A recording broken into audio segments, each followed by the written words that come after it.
రూ. 20 కేసు 30 ఏళ్ల పోరాటం నిర్దోషిగా తేలిన మరుసటి రోజే మరణం. ఇది ఒక విచారకరమైన కథ. విషాదగా మూసింది. చట్టం తన పని తాను చేసుకుపోతుంది అంటారు పెద్దలు. కానీ ఆ చట్టం ఇచ్చే తీర్పు రావడానికి ఒక మనిషి జీవితకాలం పట్టింది. గుజరాత్ చెందిన బాబుభాయ్ ప్రజాపతి అనే పోలీస్ కానిస్టేబుల్ కథనే ఇది. కేవలం రూ. 20 లంచం కేసులో 30 ఏళ్ల పాటు తనపై పడ్డ నిందను మోస్తూ చివరకు నిర్దోషిగా తేలి కన్నుమూశారు. 1996 అహ్మదాబాద్లో కానిస్టేబుల్గా పనిచేస్తున్న బాబుభాయ్పై రూ. 20 లంచం తీసుకున్న ఆరోపణలపై కేసు నమోదైంది. దీనికి 4 సంవత్సరాల శిక్ష కూడా పడినట్టు తెలుస్తుంది.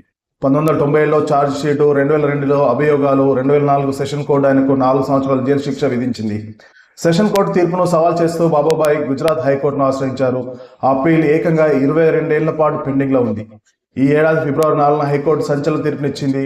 సాక్షుల వాంగ్మూలంలో పొంతన లేదని, ఆరోపణలను నిరూపించడంలో ప్రాసిక్యూషన్ విఫలమైందని పేర్కొంటూ బాబుభాయ్ని నిర్దోషిగా ప్రకటించింది. తీర్పు వచ్చాక ఆయన తన లాయర్ ఆఫీస్లో ఎంతో భావోద్వేగానికి లోనయ్యారు. కోర్టు నుంచి క్లీన్ చిట్ రావడంతో ఎంతో సంతోషంగా ఇంటికి వెళ్ళిన బాబుభాయ్ మరుసటి రోజే అంటే ఫిబ్రవరి 5న గుండెపోటుతో మరణించారు. తనకు కావాల్సిన ప్రభుత్వ ప్రయోజనాల కోసం దరఖాస్తు చేసుకోమని లాయర్ ఫోన్ చేసే లోపే ఆయన ప్రాణాలు అనంత వాయులో కలిసిపోయాయి.